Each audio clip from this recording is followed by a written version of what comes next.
శ్రీ సచిదానంద సమర్థ సద్గురు సాయి మహారాజ్కి జై. సాయి బిడ్డలందరికీ కూడా సాయినాథన్ ఆశీర్వాదాలతో మనం 7వ అధ్యాయంలో ఉన్నామండి. సాయిబాబా వైఖరి గురించి చెప్పుకున్నాము. ఆ తర్వాత బాబాను దర్శించిన మాత్రమున ప్రజలు శుభములు పొందేవారు.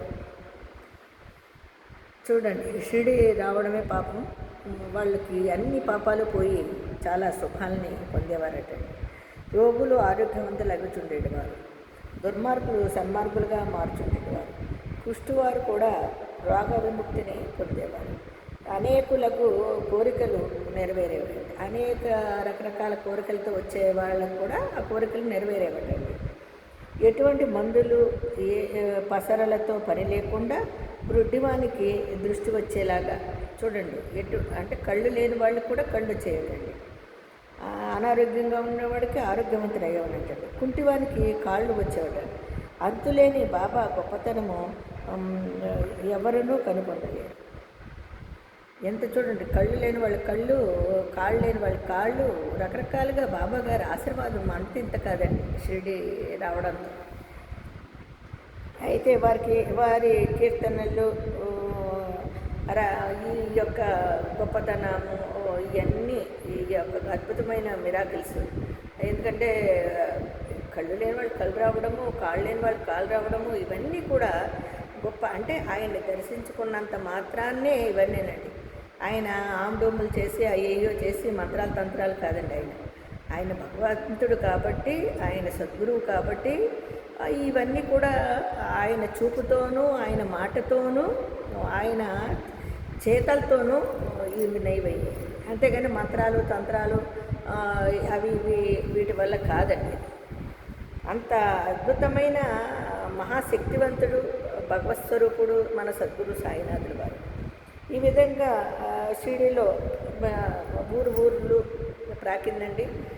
జనాలందరూ కూడా అబ్బా అబ్బా అని చెప్పుకుంటూ షిరిడికి రావడం మొదలుపెట్టారు.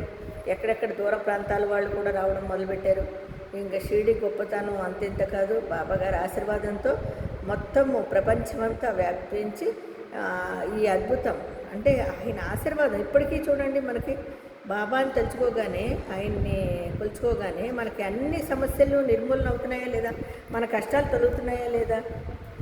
అదేవిధంగా అప్పుడు కూడా బాబా గారు శరీరకంతో ఉన్నప్పుడు అలా జరిగిందండి. శరీరం లేకుండా ఉన్నా కూడా ఇప్పుడు కూడా అదే రీతిగా జరుగుతుంది. ఇది గమనించాలి సాయి భక్తులు ప్రతి ఒక్కరూ. అయితే తండోపతండాలకు వచ్చేవారంటండి. బాబా ఎల్లప్పుడూ దునికెదురుగా కూర్చుని ఒక్కొక్కప్పుడు మలమూత్రాలు కూడా అక్కడే చేసేవారంటండి. బాబా గారు దుని దగ్గర కూర్చుని మన యొక్క పాపాలన్నిటినీ కూడా ఆ దునిలో కట్టిళ్ళ రూపంలో కాల్స్తూ మన యొక్క పాపాలను ప్రక్షాళన చేసేవారటండి. చేస్తూ ఆయన మలమూత్ర విసర్జన, అంటే ఆయనకి పరబ్రహ్మండి, ఆయన్ని మలమూత్ర విసర్జన కూడా ఎలా జరుగుతుంది ఇవన్నీ ఏమి పట్టించుకునేది లేదు. ఆయన మహానుభావుడు అక్కడే చేసేవారంటండి. ఒక్కొక్కప్పుడు స్నానం చేసేవారు, మరొకప్పుడు స్నానం లేకుండానే ఉండేవారు. శరీరాన్ని కూడా కడుక్కోవడానికి ఆయనకి ఇష్టపడేవారు కాదండి. నిజానికి బాబా గారు నెలల తరబడి కానీ అసలు శరీరాన్ని కడుక్కోవడం, చాలా చిరిగిపోయిన కఫ్ని, మాసిపోయిన తలకి గుడ్డ చుట్టుకుని రాజాదిరాజా యోగిరాజా పరబ్రహ్మ శ్రీ సచ్చిదానంద సమర్థ సద్గురు సాయి మహారాజ్. ఎంత అద్భుతం అండి. తలకి గుడ్డ చుట్టుకున్నా, కఫ్ని వేసుకున్నా, జోలి తగిలించుకున్నా ఆ రాజ టీవీ ఎవరికైనా సాధ్యమైనా మన సద్గురు సాయినాథుల గారికి తప్ప ఏ రూపంలోనే సాధ్యం కాదండి. ఆయన దగ్గర అంటే ఊది వాసన వచ్చేదండి, స్మెల్. ఇప్పుడు కూడా చూడండి, బాబా గారు వచ్చారు అంటే రకరకాల స్మెల్ వస్తుంది. అంటే ఒక వైబ్రేషన్ వచ్చింది అంటే చద్దరం రావచ్చు, సుగంధ పరిమళాల వాసన వస్తుంది, అసలు ఊది వాసన వస్తుంది. గమనించండి సాయి భక్తులారా, సాయి భక్తులందరికీ కూడా ఇవి అనుభవంలో ఉంటాయి కొంతమందికి. గమనించండి, బాబా గారు మన దగ్గరే ఉన్నారు, మనతో ఉన్నారు అనడానికి అప్పుడప్పుడు మనము ఎక్కువగా బాబా గారిని తెలుసుకున్నప్పుడు కూడా ఆయన మన దగ్గరే ఉంటారండి. సుగంధ వాసన వస్తుందండి. ఆ వాసన అద్భుతం అండి. ధూపం వేసినట్టు వస్తుంది, సాంబ్రాణి ధూపం వాసన వస్తుంది, చందనం వాసన వస్తుంది, సుగంధ ద్రవ్యాల వాసన వస్తుంది, అసలు ధుని వాసన వస్తుంది, అంటే ఊది వాసన, బూడిది వాసన. అసలు అద్భుతం అండి. నేనైతే ఇవన్నీ అనుభవించానండి. చాలామంది సాయి భక్తులకు కూడా బాబాగారి యొక్క ఈ అనుభవాన్ని కూడా ఉంటుందని నేను అనుకుంటున్నాను. నేనైతే అనుభవిస్తూ ఉంటానండి. ఆయన మన దగ్గరే ఉన్నారు, మనతోనే ఉన్నారు అనే నిదర్శనము ఈ యొక్క స్మెల్ వస్తుందండి. అలాగే ఆయన నెలల తరబడి స్నానం చేయకపోయినా ఆయన పేగులు తీసి కడుక్కునేవారండి.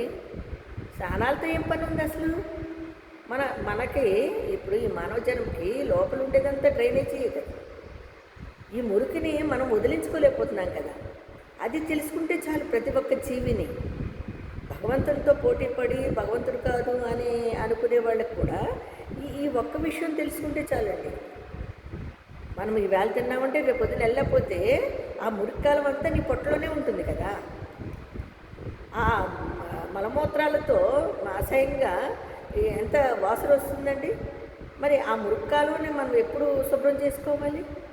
మన నాలికని శుభ్రపరచుకోవాలి అంటే, మన ఆత్మని శుభ్రపరచుకోవాలి అంటే, మన పేగుల్ని శుభ్రపరచుకోవాలంటే మనం మాట్లాడే మాటల్లో పవిత్రత ఉండాలి, స్వచ్ఛత ఉండాలి. ఇది లేకపోతే మనము ఏ విధంగానండి? నీలో స్వచ్ఛత లేకుండా లోపల అన్నీ పెట్టుకుని భగవంతుని పట్టుకుని భగవంతుడు కాదు, ఇవన్నీ ఎందుకు వస్తాయండి? ఎందుకు వస్తాయి అంటే నీలో ఉన్న మురికిని. అందుకని రమణ మహర్షి గారు కానీ పెద్ద పెద్ద యోగులు ఏమని చెప్పారు? నీవు నిన్ను ప్రశ్నించుకో, నీకు నువ్వు చూసుకో. ముందు మనల్ని మనం ప్రశ్నించుకోవాలి, మనల్ని మనం చూసుకోవాలి. అప్పుడు కదండి మన తప్పు ఏమిటో తెలుస్తుంది. ఇతరులను నిందించే ముందు కూడా బాబా గారు చెప్పారు, పెద్ద పెద్ద యోగులు చెప్పారు, నీకు నువ్వు తెలుసుకోవడం మొదలుపెట్టు, అప్పుడు అన్నీ శుభ్రపడతాయి. మరి మన మురికాలని మనం శుభ్రం చేసుకోకుండా భగవంతుని పట్టుకుని భగవంతుడు కాదంటే అప్పుడు నీ నాలుక ఏమైపోయింది? ఇప్పుడు నాలుకకి నరం ఉండదండి, అది ఎలా పడితే అలా తిరుగుతుంది. అప్పుడు దాన్ని శుద్ధి చేసుకోవాలంటే ఏం చేయాలి? నువ్వు ఆత్మశుద్ధి చేసుకోవాలి. ఆత్మ సాక్షాత్కారం రావాలంటే ఏం చేయాలి? ఆత్మశుద్ధి ఉండాలి. మరి ఇవన్నీ చెబుతున్నారండి బాబా గారు మనకి. మరి చెప్పినా కూడా మనము అదే రీతిలో మానవ జన్మ మూర్ఖత్వంతో ఒక మృగాల్లాగా ప్రవర్తిస్తున్నాం. మనుషుల్లాగా ప్రవర్తిస్తే ఎంతో అంతో జ్ఞానం ఉంటుంది. ఇసురాయి పట్టేటప్పుడు బాబా గారు చెప్పారు, పిడి అనే జ్ఞానాన్ని విడవకురా అని. అదేవిధంగా మనము జ్ఞానం అనేది ఎంతో అంతో ఉండాలంటే, ఇప్పుడు భక్తి మార్గంలో కర్మ మార్గంలో వెళుతూ మన పాపాలను ప్రక్షాళన చేసుకోవాలంటే జ్ఞానం అనే పిడిని వదలొద్దు అన్నారు బాబా గారు. మరి మనం ఏం చేస్తున్నామండి? నిరంతరము పాపకర్మలు చేసుకుంటూ మనల్ని మనం ప్రక్షాళన చేసుకోకుండా దూషిస్తూ, భగవంతుని పట్టుకుని కూడా దూషిస్తూ రకరకాల వేషాలు వేస్తున్నాం. మరి కర్మలు అనుభవించాలి కదా. మరి కర్మలు అనుభవించేటప్పుడు ఎందుకు వస్తుందండి బాధ? దేవుడు నాకేమీ చేయట్లేదు అని. నువ్వు దేవుణ్ణి కరెక్ట్గా పట్టుకుంటే దేవుడు నీకు అన్నీ చేస్తాడు. నువ్వన్నీ పట్టుకోకుండా నాకు భగవంతుడు ఏం చేయలేదు, నేను బాబా గారిని వేడుకున్నాను, నాకేమీ ఫలితం లేదు అంటే ఎలా ఉంటుందండి? నీ కర్మల్ని నువ్వు ఒక్కసారి ప్రశ్నించుకో, నువ్వు చేసే పనుల్ని ఒకసారి ప్రశ్నించుకో, వెనక్కి తిరిగి చూడాలి. మనం చేసుకున్న దాన్ని నెమరు వేసుకోవాలి. అప్పుడు కదా మనకి ఆత్మశుద్ధి కలుగుతుంది. ఈ విధంగా చేసేవాళ్ళు బాబా గారు. అలాగే తొలి దినముల్లో బాబా తెల్లటి తలపాగా కట్టుకునేవారు, శుభ్రమైన దోవతి చొక్కా ధరించేవారు. మొదటి రోజుల్లో వారు వైద్యం చేసేవారు, గ్రామంలో రోగులను పరీక్షించి ఔషధములు ఇచ్చేవారు. వారి చేతితో వచ్చిన మందులు అద్భుతముగా పనిచేయుచుండేవి. వారు గొప్ప హకీం, అంటే ఆయనకు ఒక పేరు కూడా వచ్చేసిందండి. ఈ రకంగా చేయడం వల్ల ఆయన గొప్ప వైద్యుడు అని. అంటే ఆయన వైద్యుడు కాదండి, ఆయన పరబ్రహ్మ అండి.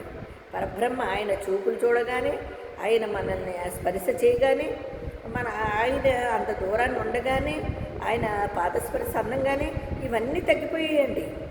ఆయన ఏదో చేశారని కాదు, మన తృప్తి కోసం చేసేవారు.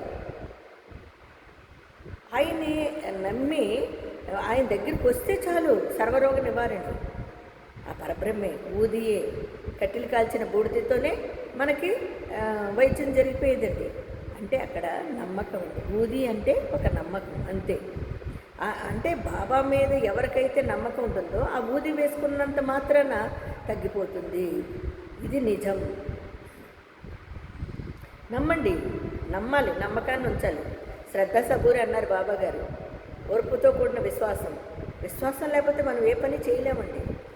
అదేవిధంగా ఆయన వైద్యుడు ఈ సందర్భంలో ఒక ఆసక్తికరమైన సంఘటన చెప్పాడు. ఒక భక్తునికి కండ్లు వాచి మిక్కిలి ఎర్రబడ్డాయి. షిరిడీలో వైద్యులు దొరకలేదు. ఇతర భక్తులు అతనిని బాబా వద్దకు తీసుకుని వెళ్ళేది. సామాన్యంగా అట్టి రోగులకు అంజనములు, ఆవు పాలు, కర్పూరంతో చేసిన ఔషధాలు వైద్యులుగా ఉపయోగించేవారు. వైద్యులైతే అంటే డాక్టర్లు అయితే. కానీ బాబా చేసిన చికిత్స విలక్షణంగా ఉన్నది. అంటే వింతగా చేశారు. చూడండి, నల్ల జీడి గింజలు అంటారు మనకి, కరక్కాయలు అవి అమ్ముతారు చూడండి, అటువంటి అంగళ్ళలో దొరుకుతాయి. నల్లగా ఉంటుంది, జీడి గింజ అంటారు దాన్ని బాగా నూరేశారంటండి. ఆయన కళ్ళు వాచి ఈయన దగ్గరికి తీసుకొస్తారు బాబా దగ్గరికి. ఆ కళ్ళు ఎర్రగా అయిపోతాయి అసలు ఆయనకి.